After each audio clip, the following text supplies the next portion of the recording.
Hello, everyone. Christina here.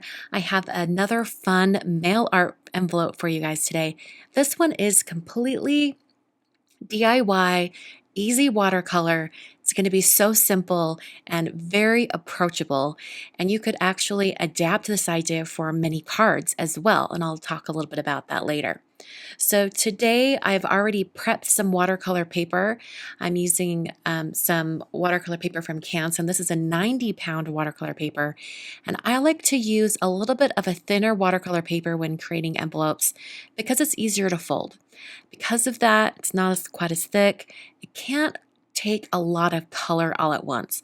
So I'm going to be painting this kind of rainbow pattern one time completely, and then I'm going to go over it again to intensify some of the colors. So previous to where you're seeing this video, I did prep my envelope using a We Are Memory Keepers 123 punch board. This is going to be an envelope for a 5x7 card, so I just used the measurements on that board. If you'd like more information about how to create an envelope using that board, I've done quite a few mail art videos where I show at the beginning of the video how you can find the measurements and cut your paper down and essentially create your envelope before you start painting or drawing on it. So the watercolors I'm using today are from Mijello. This is the Mission Gold set.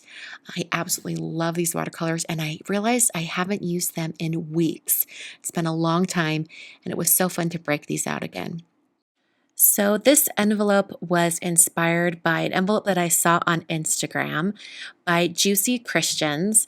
Her name's Natifa. She's an amazing artist. I saw this envelope on her Instagram account and I was like, ooh, I really want to paint some rainbows or some rainbow shapes like she did. Hers is actually quite a bit different from mine. She's got like two rainbows that are kind of back to back, and then she's added some intricate and whimsical designs on top and painted some design in between the two rainbow shapes. But when I saw that envelope, I was inspired and I really wanted to create a rainbow envelope of my own. So I'll link to her post down below in the video description or at my blog so you can go over and see what inspired me to create my envelope. And the thing that's really cool is that Natifa and I have been paired up for Pass the Brush.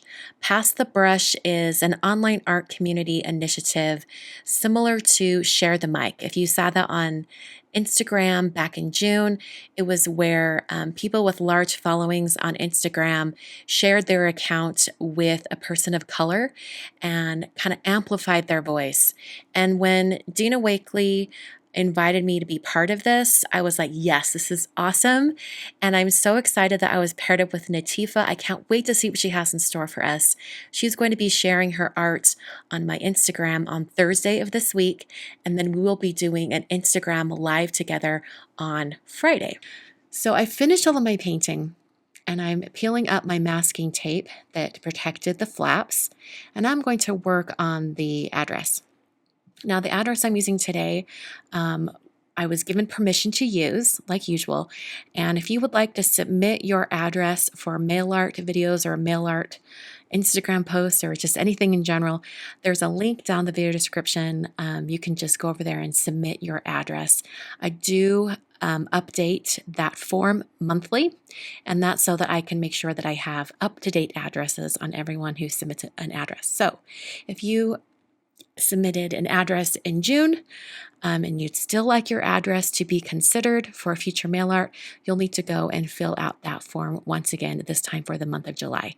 So that's just how I work it, making sure I have everyone's address current. The pen I'm using is a Posca paint pen, and it's going on top of this watercolor, and sometimes it activates the color underneath. Those first three lines of her address went on with no problem. There wasn't a ton of thick paint on those areas. However, this purple at the bottom is super thick and saturated. There was just a lot of paint on the brush and not as much water.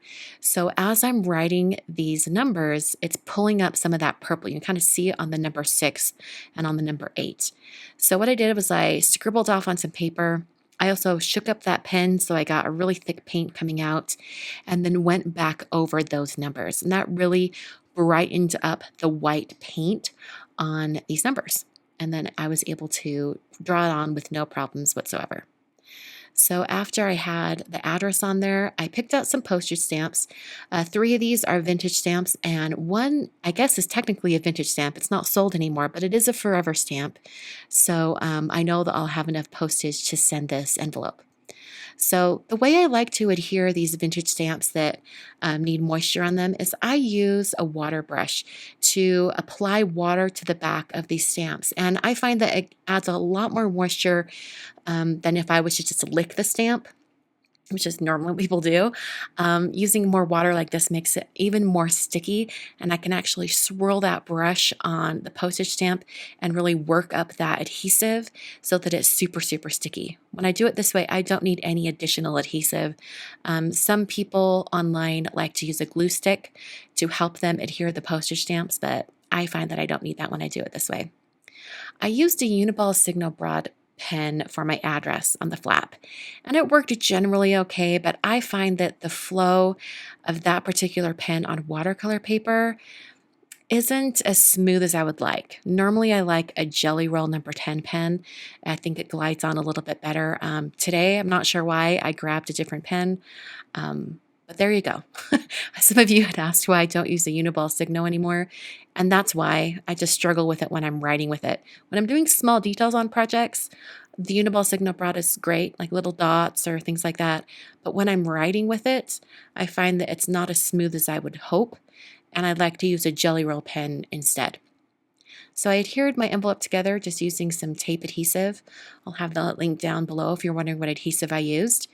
And now I'm going to protect the envelope with some Tim Holtz Distress Microglaze. This microglaze puts a coating over the entire area, and once it's dry, it resists moisture. So this is a great way to protect my watercolor painting as it goes through the mail. I'm also making sure to avoid the area of the postage stamps. That's because the Postal Service needs to be able to cancel those stamps. And if I go over those stamps with the microglaze, it puts like this kind of slick surface over it. And the canceling that they do at the post office, it will just slide right off these stamps.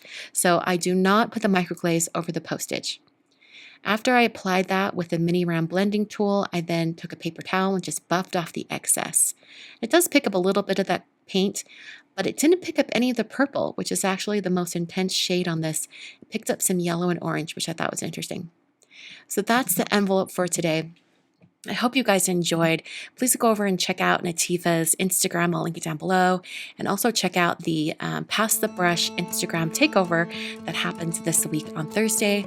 Like I mentioned before, we will be doing a live video together on Instagram Friday at 3 p.m. Mountain Time. I hope you guys will join us. Thank you so much for watching today's video, and I'll be back with a card video, not just an envelope, but a card very soon. Thanks for watching.